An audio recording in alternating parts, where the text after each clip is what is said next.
मैंने अलमारी खोली ताकि अपने पति को दिखाने के लिए कपड़े बदल सकूं, पर गलती से सिर जोर से जमीन पर लग गया। 3 साल से जो आंखें अंधी थीं, वो अचानक ठीक हो गई। मैं खुशी खुशी अपने पति को ये खुशखबरी सुनाने गई, लेकिन देखा कि माता पिता के कमरे में कपड़े बिखरे हुए थे। जैसे ही मैं पास गई, उन पर ताजा खून के निशान भी थे।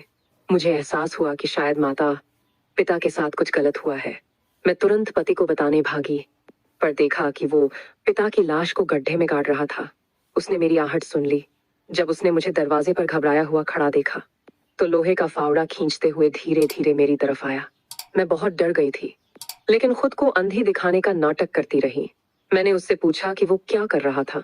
उस वक्त फावड़ा मेरे चेहरे से महज 0.1 मिलीमीटर दूर था, पर मेरी शांत प्रतिक्रिया देखकर उसे यकीन हो गया कि मैं अब भी अंधी ही हूँ। उसने मुझे पिता की लाश के पास खींच लिया और कहा कि वो वहां 2 नाशपाती के पेड़ लगाने वाला है ताकि उनके लिए प्रार्थना कर सके।